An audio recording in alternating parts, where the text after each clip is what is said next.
Welcome back to our channel. Today we're going to be reading a Little Golden Book biography called King Charles III by Jen Arena, illustrated by Monique.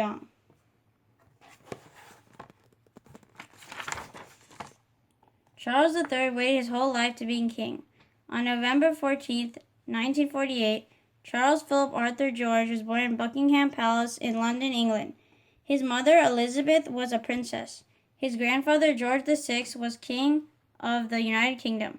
Just hours after being born, baby Charles was whisked away to the ballroom. The people in the palace wanted to see the new prince.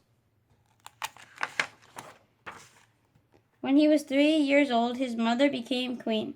That made Charles Queen Elizabeth II's oldest child, next in line for the throne. One day he would be king. Charles' parents were very busy. Still, his mother taught him to ride horses. His father, Prince Philip, taught him to fish. Mostly, though, his mother and nanny raised him. Charles loved being outside. He learned the names of trees and wildflowers. He played games with his little sister Annie and spent time at his grandmother's house. He fed cows, climbed hay bales, and watched pigs. As a boy, Charles was shy, thoughtful, and a little awkward. He was sick a lot. People teased him because his ears stuck out. Worried he wasn't tough enough, his father sent him away to school. First to a private school in the country, and then at age 13 to Gordonstown, in a far-off part of Scotland. Philip thought it would build character. After all, it was the same school he had gone to. Students had to sleep with the windows open, even in the winter. Some boys woke up with snow on their beds. Every morning they ran a mile before breakfast. The showers were cold. The school served lots of boiled potatoes for lunch and dinner. Worst of all, bullies picked on the young prince. Charles hated it there, but he toughed it out. In 1969, Queen Elizabeth kept a promise from years earlier and made Charles the Prince of Wales. To prepare, he stayed in Wales for 10 weeks studying Welsh culture and history. 500 million people around the world watched on TV as he knelt on a red pillow. His mother placed a crown on his head. He gave a speech, part of it in Welsh. Charles looked like a king that day. How long would he have to wait to be king? Charles got his college degree and served in the Royal Air Force and the Royal Navy. He learned to fly jets and helicopters and commanded a type of ship called a minesweeper. He competed in a lot of polo matches, a sport played on horseback. He skied, he windsurfed, he drove a sports car. Some newspapers called him Action Man, but Charles enjoyed quieter hobbies too, like reading, fishing, dancing, and painting. Charles liked having fun, but he also wanted to make a difference. He started charity with money he earned from serving in the Navy. The Prince's Trust helped troubled young people, teaching them skills to get good jobs. Over the years, Charles built the Prince's Trust into a powerful force. He convinced rock stars to play benefit concerts.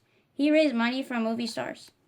At the same time, his work for the royal family kept him on the move.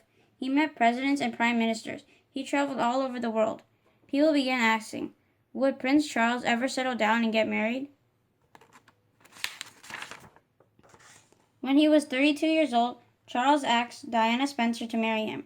She was 13 years younger than him. They hadn't dated long and didn't know each other well, but she was very pretty and came from a good family. Their wedding was like a fairy tale. Charles wore his Royal Navy uniform. Diana wore a beautiful gown. They rode in a horse-drawn carriage. Soon, Diana gave birth to a son, William. As Charles' first child, one day William would be king after his father. 2 years later, a second son, Harry, was born.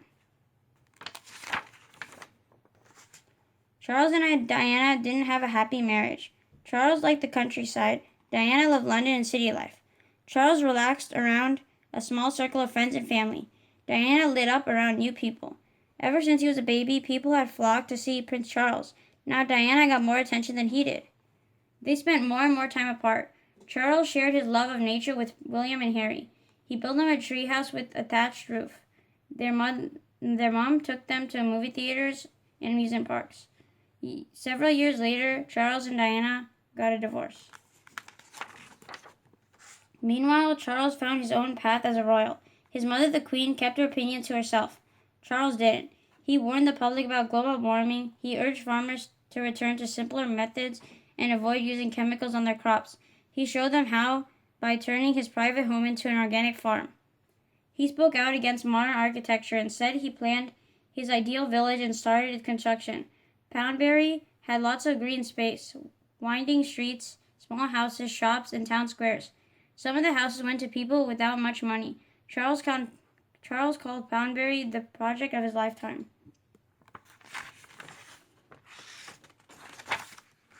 Then tragedy struck the family. Princess Diana died in a car accident in Paris. Charles felt the loss deeply for his sons.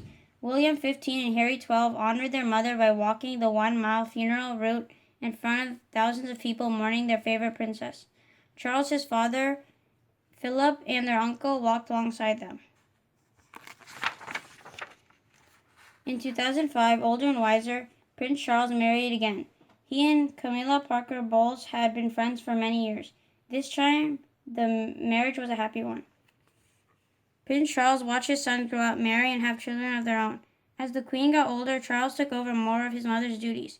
She passed away after a very long and full life, having served as Queen for 70 years. Charles was 3 years old when his mother became Queen.